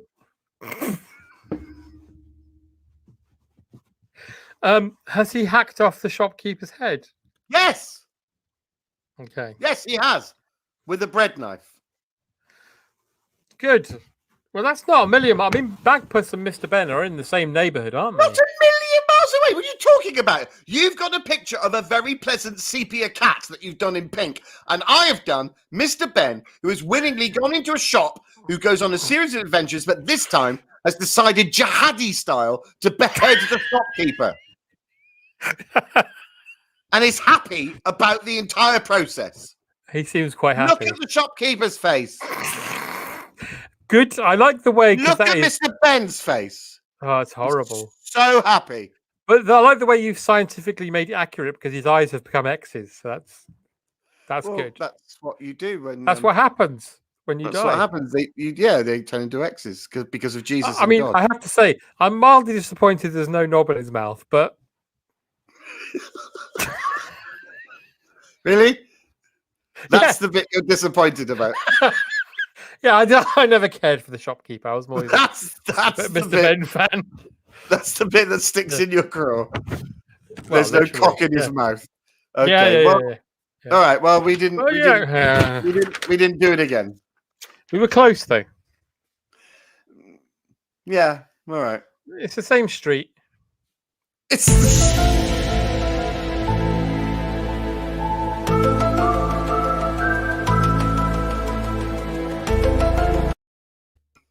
It's the same street. And it is, isn't it? Mr. Ben and Bagpuss. Makes it even worse that all that goes on that street. I'll tell you what, it's time for the Barry Tuctopus. Oh no, Barry!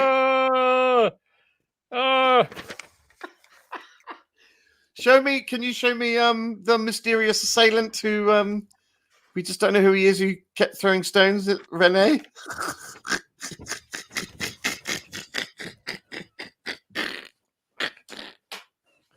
Wow, that's just so scary. The only reason I say that is because this chap happens to be the same mysterious assailant. Oh, does it? There you go. There's our psychic connection. Apparently. Yeah. Yes, on a bike. I do like the way that Rennie seems utterly confounded by what's happening in his situation. He's like, oh, God. I was going to peel off the cat's face to prove it, then I realised I beheaded him anyway. Well, good. So least he deserves. Right, guys. Right, Jedward. Yeah. Why have Jedward now somehow become like cool because they're just very, very woke?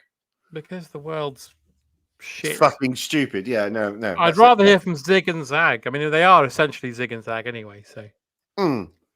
But they become very sort of like, oh no, they've got some really salient points now, and you're like, not really. They just go, be nice to everyone, you fucker.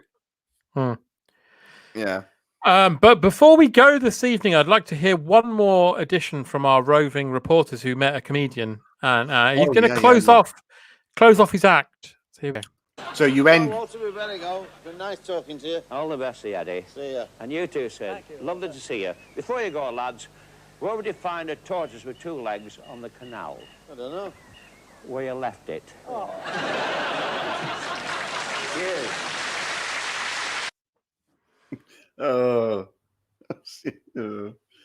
How many dead children are on that barge? Loads. John, your mic is off. Yeah, my computer started trying to play the clip that I played a minute ago again. Oh, John. Oh, dear. Well, listen, we've been besieged by technical gremlins, but my God, Jonathan Rain, a round of applause. You got through all of that. Thank you, and Paul. I tell you what, it was fucking professional, the way that you dealt with all of that. Thank you very much. Wonderful. It's been difficult this evening. It gave me nightmares when it didn't work last year. You still feel that pain, and you're like, I do. Someone mentioned it earlier. I keep remembering New Year's Day when it all went wrong. Do you remember? Oh, and on New Year's Day as well, which is the worst time to do anything or feel anything or be anyone. The pain, Paul. Oh, the pain. Oh, God, the pain. It's just all so hard to think about. And oh, shit. Paul Litchfield. Yes. Why are you here? Everything's fine. Everything's been cleared up. We've settled out of court. Well, I wanted to let you know that I received your check. Fucking mungbean. What do you mean check? I haven't sent you a check, you fucking... I received your check. Green cross code cunt. And I'd like to know why you've added a question mark at the end of each sum. Well, I didn't write a fucking check. What I sent you was a post-it note with... I basically put lipstick on my anus and I sat on a post-it note and I sent it to you. You also sent me a recording of a song called Lipstick on My Anus, Played a Trick on You. Yes, which I thought was rather amusing.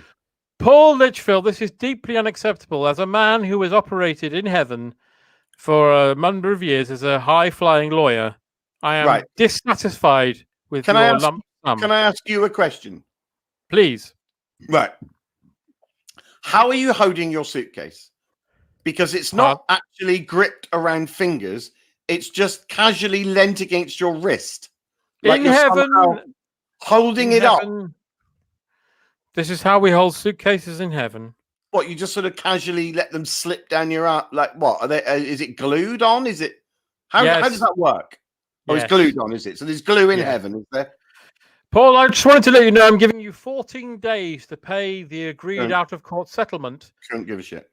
And if I do not receive this payment, then I will, of course, alert the bailiffs to come round and seize all of your cum olives. What? Look, what? Heaven-based bailiffs? Yes. All right, bring it on, motherfucker. Well, they're earth delegates, and they go by the name of Spinky, Span, and Spots. What are they going to do? Fucking wash up? Yes. Well, that's fine then. I'll let them in if they're going to fucking... It's fine. They can clean me flat. Well, I'm giving you my last warning. Right. Okay. Well, that's fine. Yeah. Okay. And I'll let you know. Tomorrow, first thing in the morning, I will go to the bank and I will take this check.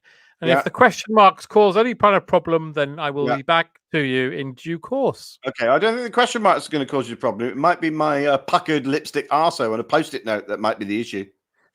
I will say good day to you, Mr. Litchfield. Yeah, good day to you, sir. I'll see you in courts. And can you give me my name, please?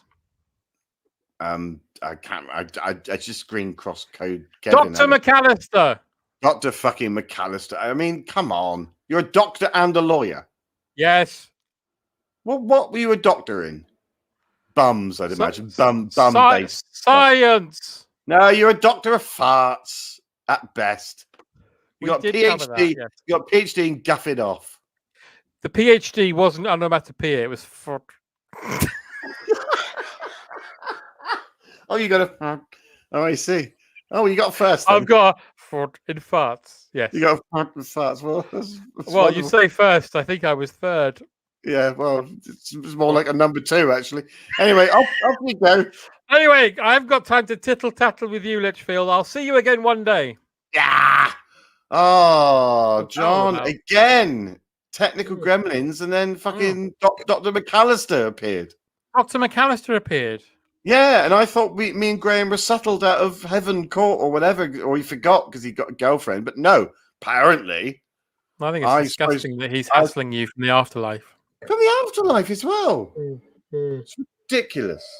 Disgusting. Can't believe it. There we go. So let's go to the comments. 4 days ago, I woke up with a £5 note rode up my arsehole. I reckon that's him. Well, at your age, you do go through the change.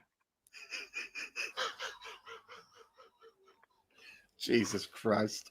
I'm not laughing at that much. No, don't, please. Good. No, comments at the dying embers of the show. Diane Tuffer says Dr. McAllister is a shyster. He is a shyster. You're absolutely right, Diane. I can't believe I'm getting this hassle now. Oh, I know. Jen JC says, presumably because it's Christmas in heaven every day, that moustache clearly came out of a Christmas cracker. Yes, it did. Also, what? Dean Burnett's here. Dr. Dean Burnett. Oh, Dr. Dean Burnett. Oh, my God. Like a proper just realised I'm now logged into my official account. I'm stuck on right now. Thanks for tuning in, Dean. Yeah. Yeah. Oh, it's nice to see. Dean says, if Little and Large somehow had a baby, it would look just like me, and that upsets me on so many levels. Oh. No, I disagree. I think the baby, if we could just get your image up again, would possibly be the result of, let's have a good look, Victoria Wood and Kevin MacLeod, who does the architecture-based shows on Channel 4. Well, Dean, I would say that if you were a product of two people, it would be two very nice, beautiful people. Yes, I would say it was Sam Fox and all of the rugby teams. Look, not my words, Paul, but John Fairchild says going through the change is an outstanding joke. Hey, who am I to judge? Who am I to judge? But thank you, John, for your comments. There's lots of people that you're are a successful comedian. All right, you were a successful comedian.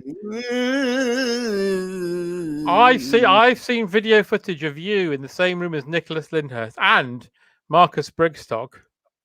And Nicholas Parsons. Oh, yes. I work with the best.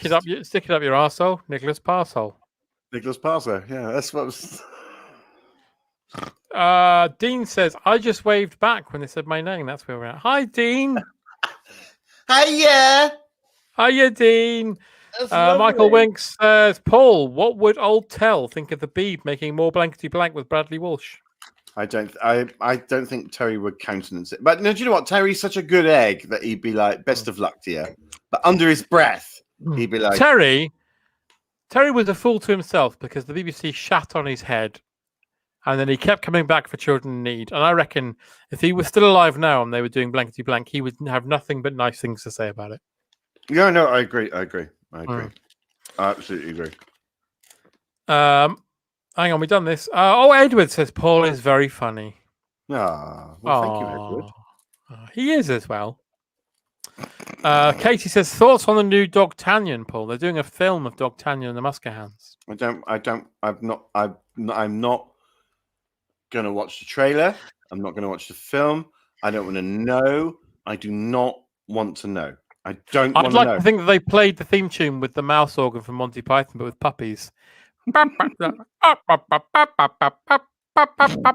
Just hitting puppies with hammers.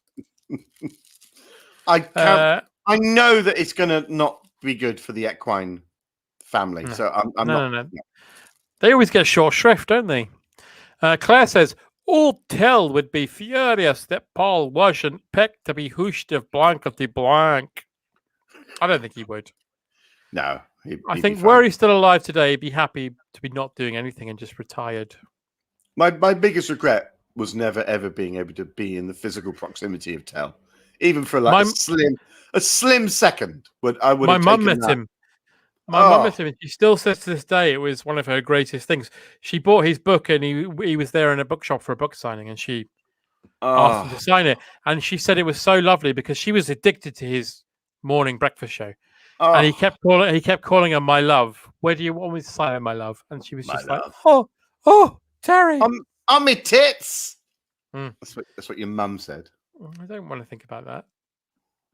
It was on her arsehole. Counterclockwise as well. Horrible. Yeah. Not bad for Belle being a right-hander. It meant she got younger. I don't know what that means. So do I. Will Paul be auditioning for the Willy Fogg TV series? You bet he will. You bet I won't, and I won't get it. Yeah. I auditioned to be in Shaun the Sheep, the new movie, and didn't get anywhere. What, Farmageddon? Yeah. I was going to be is that the one with the aliens that invade? Yeah, I was going to be the chief robot that goes with the main alien. Who got it in the end? You know. I don't know, but apparently I couldn't go beep beep boot boot right enough. I don't remember the robot in it. Precisely. It's good though. I took my kids to see that, and it was lots of fun. Was it? Is John's dad Terry Wogan? No, I wish he fucking was. That'd be amazing. Imagine. Well, no, he'd be dead. Yeah, but I'd still have all that time with my dad as Terry Wogan. The legacy. Oh, wouldn't that be nice? Imagine coming down from the morning and him going, John of Rain, I've made you shreddies. Silence, Rain. You'll do your homework like everyone else. Did you see Around with Alice with Terry Wogan, John? No, I don't think so. Oh, it's on BBC iPlayer. What's that? So it rings the bell. What is it? I can't remember the full name of the golfer because sport is. Yes, I have seen that. Yes, so it's someone Alice, Peter Alice, I think. Peter Alice, yeah. Yeah, famous golfer, and he had a series in the 70s and 80s where he would just play a round of golf with a celebrity, and one of them is Wogan, and it was on iPlayer. It might still be there. Someone tweeted us about this in the week, didn't they? Yeah, and that's the only reason why I'm saying it, because someone tweeted it, and I immediately watched it. Jen JC says, what we all really need to know is, in a fight between Brian Cox and the actor Brian Cox, the pop star turned scientist, who would win? Brian Cox, the actor, because he's from fucking Dundee. Yeah, he beat the shit out of him. You don't you got a little weedy indie kid from wherever the fuck he's from, and a massive bloke from Dundee. Who played Hannibal Lecter? Who's going to win? And the little weedy bloke going, in some way, your anus is a bit like your trousers. And the thing about time machines is, and fucking Brian Cox will be lettucing his head. Booming. He's doing an advert at the moment called Booming, and that's how. Peter Alice, thank you, Ben. I like your profile picture, Ben. It's very good. Peter. It is lovely. Oh yeah, I don't like the way Ben doesn't like Colin Baker. That's sad. I know. You should surely transfer all of this to Sylvester McCoy. It's fine. This is why I don't understand why people. Anyway, we won't get into that. That's for another time. No, that's another. Who is more Welsh, Dan or Dean? Dan. I think Dan. Dean's your more acceptable face of the Welsh, whereas Dan's the kind of man who would beckon you into an alley and sell you fags. Yeah, and put Pontefract cakes in places where they should never be put. Yeah. John is 100% correct here. Thank you. About what? We don't know. I'm guessing about which one of you is more Welsh. That was officially from science as well, so you can't argue with that, can you? Well, Dean is a proper scientist. No, there you go. Dean says, I think Dan as well. Yeah. Oh, well, there you go. That's the word of science. That's like Tomorrow's World typing.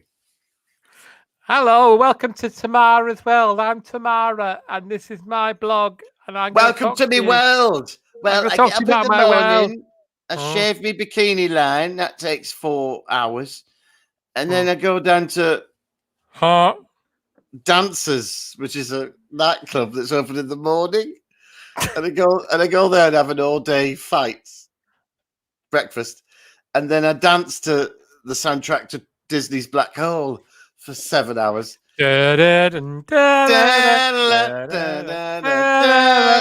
Really redundant. Hey, Paul, who does that soundtrack? What? Who did the soundtrack to Black Hole? Oh, I can't remember. John Barry. It's John Barry, yeah. Right. So hey, I got some reasonable news that I might announce at this point because I'm very drunk. Reasonable news? Not good news or great news. Well, reasonable news. The news is that later in the year. Have you just bought a new cardigan? No. Later in the year, there's going to be a live JP special. There might be. We hope there might be, unless things change. But yeah. Unless things change. Well, basically, I won't say anything about where or when, but it's going to happen because I'm getting vaccinated on Tuesday. And by August, September, we should probably all be vaccinated, I'd imagine. Or at least halfway there. Yeah, and I'm buying a new vax. So it's going to happen. And Paul and I were gesticulating via fingers on the internet in the week about how it would happen and what we would do. And it was very exciting thinking about how it would happen in person. So we might be in a venue, and the venue might be sort of like the best venue chosen for equidistance. Yeah, neutrality. The neutral zone, basically. Yeah, basically the neutral zone with the Romulans. Yeah. And but that's going to happen later in the year. And we should all go to it, and it'll be fun. Yeah, and, there'll be Paul and I went. Yeah, sexy disco afterwards. Sexy disco. Sexy disco, Jesus. If there's a sexy disco, though, I insist that we play all the horoscope songs. I mean, I insist on that. Yeah. That's a given. Yeah. But mainly we were thinking Paul and I might come along, do a live JP, and not pay for any drinks. and make £1 million. I mean, that's just what we were thinking. And get paid in blood. I was thinking that I'd sleep in a nest of blood diamonds if that could be arranged. Libra, Libra, Libra, Libra, Libra, Libra. Can't remember anymore. But it was beautiful. It was beautiful. It's beautiful, and the way that his assistant in interpretive dance. Well, it's Don Hong Kong, and his assistant is called Euphrasia Later. Right, I see. Oh gosh, I didn't know that. Wow, is she still working? No, sadly, she's dead. Oh gosh, she was actually one of the ladies who did the dancing in Toes Unexpected. So that's something that's right. She was the choreographer and the main dancer. Yeah, she's the lady that freezes with side boob. Yeah, sadly, she was run over by a lorry. Oh no. Annoyingly, Don was in the front seat and he asked her to go and check if the engine was on and then fell asleep and accidentally leant on the accelerator. Fell asleep at the wheel. Typical Sagittarius.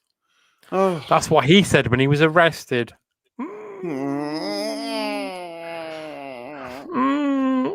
Just before we go, I thought it might be quite fun to have an advert.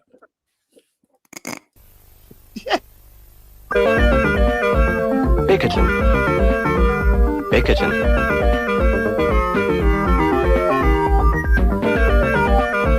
Bickerton. Bickerton.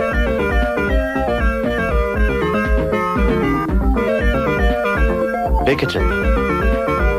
Bickerton.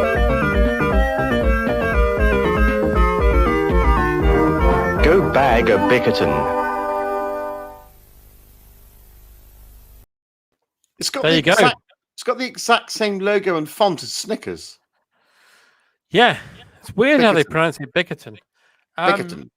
Well, there we go. We're at the end of another JP special. Thank you so much for watching. And I'd like to reiterate, by the way.